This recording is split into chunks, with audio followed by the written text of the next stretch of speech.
Hello दोस्तों, नमस्कार। आपका फिर से स्वागत है हमारे चैनल में। मैं आ चुका हूं झारखंड से तमाम छोटी बड़ी खबरों को लेकर के।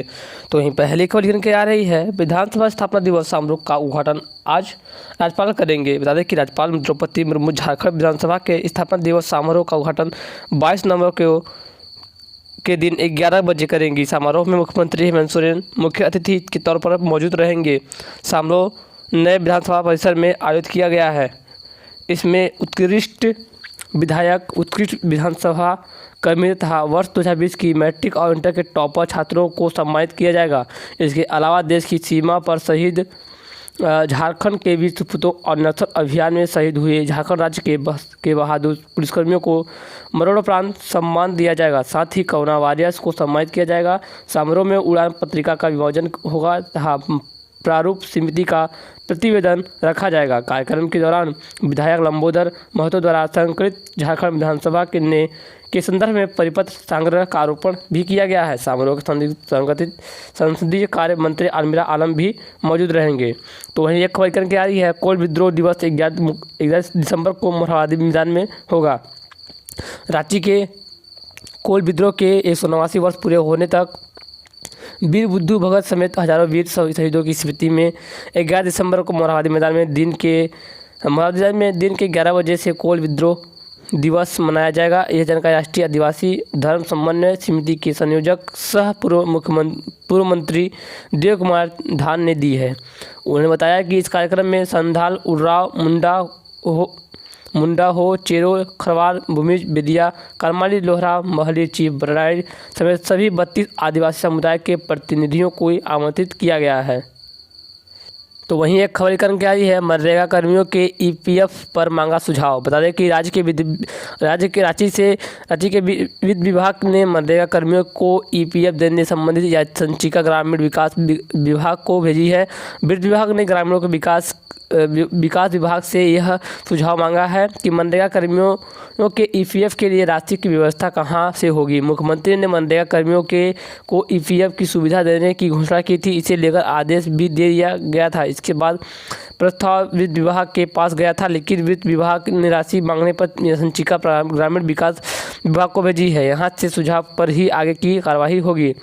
तो वहीं बता दें कि एक खबर और करके आ रही है, झारखंड से ही काउंसलिंग की तिथि बढ़ा दी गई है। पॉलिटेक्निक संस्थाओं से में 5 दिसंबर तक नामांकन किया जाएगा। झारखंड संयुक्त प्रतियोगिता परीक्षा परिषद जेईसीबी ने राज्य के पॉलिटेक्निक संस्थापकों में नामांकन के लिए होने वाली काउंसलिंग तिथि को आगे बढ़ा दिया है। 2 चरणों में होने वाली काउंसलिंग के लिए डॉक्यूमेंट वेरिफिकेशन का एडमिशन की अंतिम तिथि 30 नवंबर से बढ़ाकर 5 दिसंबर कर दिया गया है। चॉइस फिलिंग व सीट क्लॉक की प्रतिक्रिया 24 नवंबर तक सकेंगे। 27 से 30 नवंबर तक विद्यार्थियों को चिन्हित सीट के लिए एडमिट लेटर डाउनलोड करने का मौका दिया जाएगा। साथ ही 30 नवंबर तक शाम 5 बजे तक विद्यार्थियों को डॉक्यूमेंट वेरिफिकेशन के साथ एडमिशन की प्रक्रिया पूरी करनी होगी। वहीं देर रात बजे तक पॉलिटेक्निक स्टिक की जानकारी वेबसाइट पर उपलब्ध कर दी जाएगी। तो वहीं बता दें कि दीदी बाड़ी योजना से सुधार नहीं हुआ है। मध्य ग्रामीण विकास सचिव आराधना पटनायक और मनरेगा आयुक्त के निर्देशकों ने बावजूद दीदी बड़ी योजना के प्रगति नहीं हो पा रही है। जिलों को कहा गया है कि लोगों को उनके ही बाड़ी में पोषण में संबंधित पौधे लगाने के लिए प्रेरित करें, ताकि उन्हें रोजगार के साथ साथ पोषक तत्व भी मिल सके। पर इस योजना में अच्छी प्रगति न होने से सचिव नाराज है तथा उन्होंने प्रगति तेज करने का निर्देश दिया है। दुमका को छोड़ 23 जिलों में योजनाएं तो ली है, लेकिन एक ही योजना पूरी नहीं हुई है। सारे जिले में मिला कर 19,642 योजनाएं ली गई हैं। पाखंड के सर्वाधिक 2,181, चतरा में 1,910 और गोंडा में 1,837, सिमडेगा में 1,780, रांची में 1,307 और पलामू में 1,205 योजनाएं ली गई हैं, लेकिन कोई भी योजना में कोई सुधार देखने को नहीं मिल रहा है।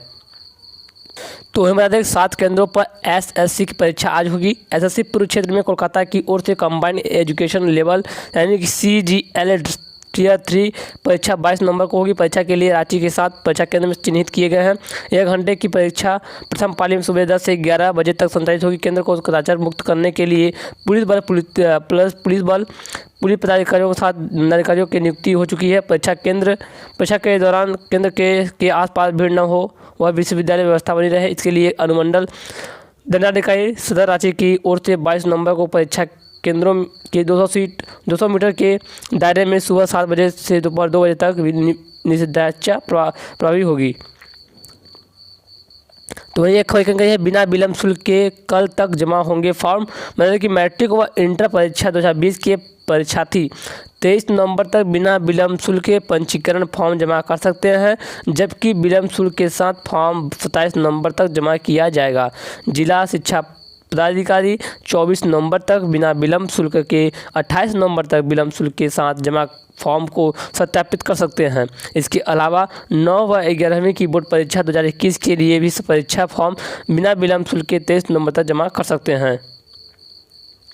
तो वहीं 8वीं में ग्रेस मार्क्स से पास विद्यार्थियों को परीक्षा फॉर्म भरने के लिए मिलेगा एक अवसर। बता दें कि 8वीं ग्रेस मार्क्स से सफल होने वाले विद्यार्थियों को 9वीं की परीक्षा में शामिल होने के लिए परीक्षा फॉर्म जमा करने के लिए अलग से अवसर दिया जाएगा। सरकार ने 8वीं की बोर्ड परीक्षा में असफल विद्यार्थियों को 20% तक ग्रेस मार्क्स देने का निर्णय लिया था, लेकिन बता दें कि रिजल्ट के बाद प्रकाशन की तैयारी शुरू कर दी गई है। अगले सप्ताह 8वीं की बोर्ड परीक्षा में ग्रेस मार्क्स के आधार पर सफल होने वाले विद्यार्थियों का रिजल्ट जारी कर दिया जाएगा। मतलब कि 8वीं में लगभग 42,000 विद्यार्थी असफल हुए थे। ग्रेस मार्क्स देने से लगभग 41,000 विद्यार्थी 9वीं में प्रमोट होंगे। उल्लेखनीय है कि बता दें कि जैक के वर्ष 2021 के 9वीं की बोर्ड परीक्षा की प्रक्रिया शुरू कर दी गई है।